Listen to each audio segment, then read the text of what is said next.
Sabarmati online classes में आप सभी का स्वागत है। कक्षा 12 के रसायन विज्ञान में आज हम लोग वैद्युत रसायन का भाग 6 देखेंगे। चलिए स्टार्ट करते हैं। पहला विषय है वैद्युत अपघटनी सेल और गैल्वनी सेल में क्या अंतर है।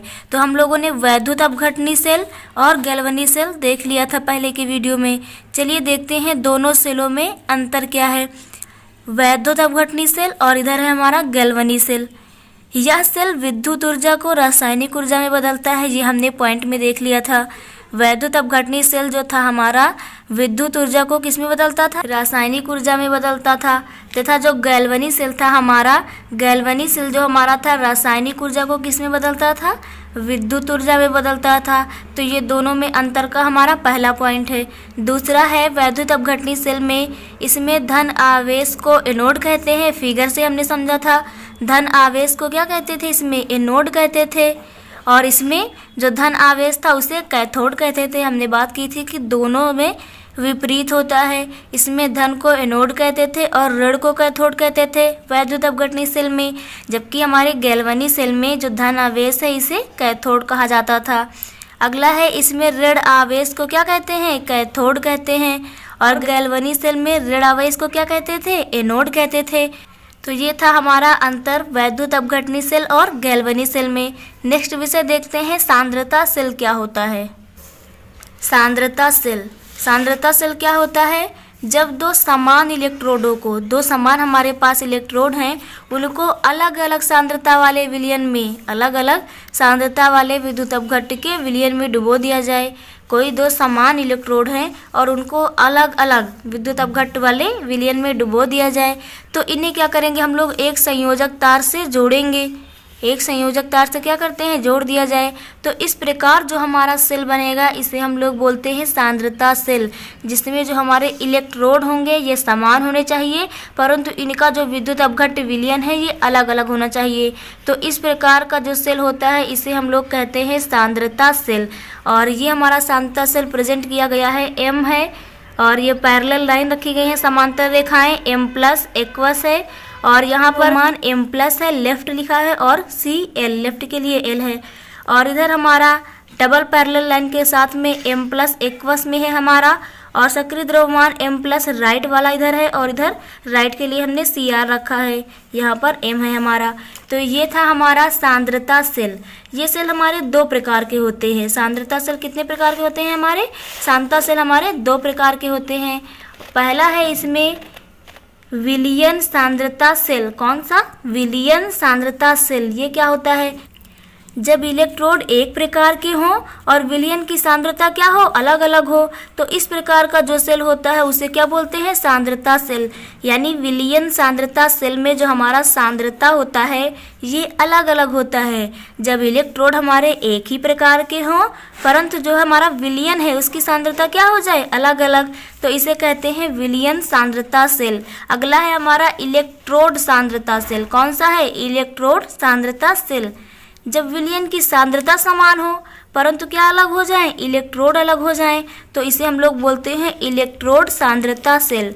विलयन सांद्रता सेल में सांद्रता अलग होगी, इलेक्ट्रोड सांद्रता सेल में क्या अलग हो जाए, इलेक्ट्रोड अलग हो जाए। तो इस प्रकार जो सेल बनेगा इसे हम लोग कहेंगे इलेक्ट्रोड सांद्रता सेल। चलिए देखते हैं उत्क्रमणीय और अनुत्क्रमणीय सेल क्या होते हैं। पहला है हमारा उत्क्रमणीय सेल क्या होता है, जब किसी सेल को किसी स्रोत से जोड़ा जाए। कोई सेल है हमारा, उसको किससे जोड़ा जाए, स्रोत से जोड़ा जाए, अर्थात जो सेल का विद्युत वाहक बल है स्रोत के विद्युत वाहक बल से क्या हो, कम हो। जो हमारा सेल है उसका विद्युत वाहक बल जो है हमारा स्रोत से कम होना चाहिए। तो हमने मान लिया कि ये हमारा सोर्स है, सोर्स मतलब स्रोत, तो ये स्रोत है, स्रोत के विद्युत वाहक बल से क्या होना चाहिए, कम। तो सेल वाले का हमने दिखा दिया कम है। EMF इलेक्ट्रोमोटिव फोर्स किसका, सेल का, और इलेक्ट्रोमोटिव फोर्स किसका है, सोर्स का। तो सोर्स वाले का ज़्यादा होना चाहिए और किसका कम होना चाहिए, विद्युत वाहक बल, सेल वाले का। सेल का विद्युत वाहक बल जो है हमारा सोर्स से कम होना चाहिए। तो इस प्रकार के सेल को बोलते हैं उत्क्रमणीय सेल। कौन सा सेल बोलते हैं, इस प्रकार के सेल को बोलते हैं उत्क्रमणीय सेल। इसका उदाहरण है हमारा डेनियल सेल। 1 नंबर में पूछा जाता है कि निम्न में से कौन सा उत्क्रमणीय सेल है, तो हमारा जो डेनियल सेल होता है ये हमारा उत्क्रमणीय सेल कहलाता है। अगला है हमारा अनउत्क्रमणीय सेल। ये क्या होते हैं? जब किसी सेल को स्रोत से जोड़ा जाए। किससे जोड़ा जाए? स्रोत से। कहने का तात्पर्य ये है कि जो हमारा सेल का विद्युत वाहक बल होगा वो स्रोत के विद्युत वाहक बल से क्या हो जाए? अधिक हो जाए तो उसे अनउत्क्रमणीय बोलते हैं। अगर सेल वाले का कम हो तो उसे क्या बोलेंगे? उत्क्रमणीय। और सेल का विद्युत वाहक बल इलेक्ट्रोमोटिव फोर्स क्या है? अधिक है, तो इस प्रकार के सेल को क्या बोलते हैं? अनउत्क्रमणीय सेल। इसका उदाहरण है हमारा सांद्र H2SO4 में डूबी हुई कॉपर और जिंक की छड़ से बना हुआ जो सेल होता है हमारा, वो क्या कहलाएगा? हमारा अनउत्क्रमणीय सेल कहलाता है। आगे देखते हैं हम लोग E0 सेल की गणना कैसे करते हैं। तो जो हमारा E0 सेल होता है ये बराबर होता है E0 cathode minus E0 anode. इस फार्मूले से हम लोग इलेक्ट्रोमोटिव फोर्स यानी विद्युत वाहक बल सेल का निकालते हैं। इससे रिलेटेड एक क्वेश्चन देखते हैं। निम्नलिखित सेल का विद्युत वाहक बल ज्ञात कीजिए और बताइए कौन सा धन तथा ऋण ध्रुव है। तो ये हमें सेल दिया गया है Ni से Na++ है, सॉल्ट ब्रिज है, Ag+ से Ag है और 0.1 मोलर सांद्रता दी गई है। और हमें दिया गया है कि E0 जो है Na++ से Na के लिए है माइनस का 0.25 वोल्ट और E0 जो है Ag+ से Ag के लिए है प्लस का 0.80 वोल्ट। E0 सेल निकालने के लिए हम लोग ये फार्मूला लगाएंगे, लेकिन उससे पहले हम ये पता करेंगे कि कौन सा धन तथा ऋण ध्रुव है। तो इसके लिए करते क्या है, जो एनोड होता है इसे हम लोग बोलते हैं ऋण ध्रुव। क्या बोलते हैं? ऋण ध्रुव। तो एनोड या ऋण ध्रुव क्या हो जाएगा? तो Na+ से बन रहा है Na++ से Na++। तो अभिक्रिया को संतुलित करने के लिए यहाँ पर 2 इलेक्ट्रॉन माइनस किए गए हैं। तो ये हमारी कौन सी अभिक्रिया है? आक्सीकरण की अभिक्रिया है। और आक्सीकरण वाले अभिक्रिया को हम लोग एनोड बोलते हैं। आक्सीकरण वाले को क्या बोलते हैं? एनोड बोलते हैं। अगला है कैथोड या धन ध्रुव। क्या होता है? Ag+ से 1 इलेक्ट्रॉन माइनस बनेगा Ag+ से क्या बन रहा है? Ag। तो यहाँ पर 1 इलेक्ट्रॉन हटाएंगे ताकि अभिक्रिया हमारी क्या हो जाए? संतुलित हो जाए, क्योंकि यहाँ 1 प्लस था तो 1 माइनस इसको संतुलित कर देगा। तो ये अभिक्रिया हमारी अपचयन की अभिक्रिया कहलाती है और अपचयन की अभिक्रिया को हम लोग क्या बोलते हैं? कैथोड बोलते हैं। अब हम लोग E0 सेल निकालेंगे। हमने धन ध्रुव और ऋण ध्रुव पता कर लिए हैं। अब हम लोग E0 सेल निकालेंगे। E0 सेल बराबर होगा E0 कैथोड माइनस का E0 एनोड हो जाएगा। तो E0 सेल बराबर हमारा क्या हो जाएगा? E0 कैथोड का, जो कि हमारे क्वेश्चन में दिया गया था प्लस का 0.80। तो प्लस का है 0.80 वोल्ट था हमारा। ये माइनस लगा है E0 एनोड के लिए दिया गया था माइनस का 0.25 वोल्ट दिया गया था। तो ये हमारा हो जाएगा 0.80 वोल्ट और माइनस माइनस प्लस का हो जाएगा तो 0.25 हो जाएगा। और ये जोड़ने पर हमारा कितना आ जाएगा? 1.05 वोल्ट। ये है हमारा E0 सेल का। तो ये हमारा आंसर हो जाएगा। आप लोगों को समझ में आ गया होगा कि E0 सेल बराबर E cathode minus E anode से निकालते हैं। और अगर हमें उसमें धन ध्रुव या ऋण ध्रुव बताना हो तो जिसका आक्सीकरण हो रहा है उसे हम लोग क्या बोलते हैं? एनोड बोलते हैं या ऋण ध्रुव बोलते हैं। और जिसका अपचयन हो रहा है उसे क्या बोलते हैं? धन ध्रुव बोलते हैं।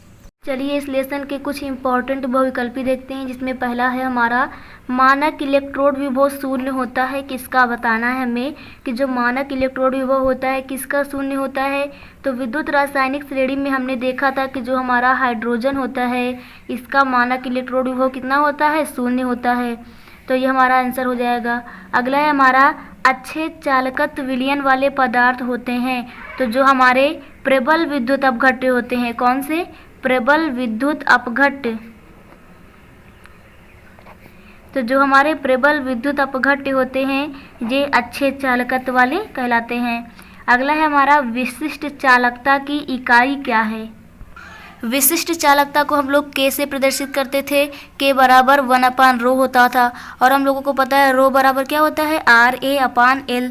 तो ρ की जगह पे यहाँ वैल्यू रखेंगे तो K बराबर 1/RA और L ऊपर चला जाएगा तो यहाँ रख देंगे। तो L का हमारा होगा सेंटीमीटर/R। R का मतलब ओम प्रतिरोध है हमारा। ओम हो जाएगा। और क्षेत्रफल सेंटीमीटर स्क्वायर, तो 1 सेंटीमीटर से 1 सेंटीमीटर कैंसिल हो जाएगा, 1/ओम सेंटीमीटर। ये हमारा है विशिष्ट चालकता का मात्रक। इसे ऐसे भी लिख सकते हैं सेंटीमीटर इनवर्स ओम इनवर्स, क्योंकि ऊपर जाने पर क्या हो जाएगा इनवर्स, क्योंकि ए बराबर होता है 1/a इनवर्स। तो ये हमारा हो जाएगा विशिष्ट चालकता का मात्रक। अगला है कौन सा ऑक्साइड जो है हाइड्रोजन द्वारा अपचयित होगा। हाइड्रोजन द्वारा अपचयित कौन होगा, जिसका स्थान हाइड्रोजन से क्या हो, नीचे हो। तो हमने विद्युत रासायनिक श्रेणी की सीरीज पढ़ी थी, लिकबा, सरकाना, मग, अल, मन, चनकर, सनपब, हाइड्रोजन। हाइड्रोजन के बाद था हमारा कु, अग, पट, एयु। ये थे हमारे हाइड्रोजन के बाद के तत्व। तो इसमें हमारा कौन है, Ag, इसलिए ये वाली जो धातु है हमारी Ag2O हाइड्रोजन के द्वारा क्या हो जाएगी, अपचयित हो जाएगी। अगला है हमारा धातु जो हाइड्रोक्लोरिक अम्ल से हाइड्रोजन विस्थापित नहीं कर सकती है। तो वह कौन सी धातु है जो हाइड्रोक्लोरिक अम्ल से HCl से हाइड्रोजन को विस्थापित नहीं कर सकती। तो यदि उसका स्थान हाइड्रोजन से नीचे हो तो वह हाइड्रोजन को नहीं हटा सकती है। तो किसका स्थान हाइड्रोजन से नीचे होगा, इनमें से जिंक दिया है, कॉपर दिया है, मैग्नीशियम दिया है और एल्यूमिनियम दिया है। तो इसमें हमारा जो हाइड्रोजन से नीचे स्थान किसका दिख रहा है, यहाँ पर कॉपर का दिख रहा है। तो इसलिए कॉपर हाइड्रोजन से नीचे है, इसलिए हाइड्रोक्लोरिक अम्ल से हाइड्रोजन विस्थापित नहीं करेगी। तो इसका हमारा आंसर क्या हो जाएगा, कॉपर हो जाएगा। अगला है हमारा ABC तत्वों के मानक अपचयन विभव दिए गए हैं, क्रमशः 0.68 वोल्ट है, 2.50 वोल्ट है माइनस का, और ये भी माइनस में हमारा है 0.50 वोल्ट है। इनकी अपचयन शक्ति बतानी है। कौन सी शक्ति बतानी है, अपचयन। हम लोग इसे मानक इलेक्ट्रोड विभव के क्रम में रख लेते हैं। उसमें ऊपर सबसे अधिक मानक इलेक्ट्रोड विभव वाले तत्व रखे जाते हैं, तो पहले हम रख लेंगे माइनस, बाद हमारा माइनस का 0.50 आएगा, और उसके बाद हमारा प्लस का 0.68 वोल्ट हो जाएगा। तो ऊपर से नीचे आने पर अपचायक क्षमता क्या होती है, घटती है। अपचायक क्षमता क्या होती है, घटती है। और हमें लिखना है अपचयन क्षमता लिखनी है हम लोगों को। तो ऊपर वाले की अपचयन क्षमता सबसे अधिक होगी। अपचयन क्षमता किसकी अधिक होगी, ऊपर वाले की। तो हम लोग इसे ऐसे लिखेंगे, माइनस का 2.50, इसकी अपचयन क्षमता अधिक होगी किससे, माइनस का 0.50, और इसकी अपचयन क्षमता अधिक होगी प्लस का 0.68 वोल्ट। तो ये थे हमारे इस लेसन के बहुविकल्पी प्रश्न। अगले वीडियो में हम लोग अपना चौथा चैप्टर रासायनिक बलगतिकी देखेंगे। Thank you.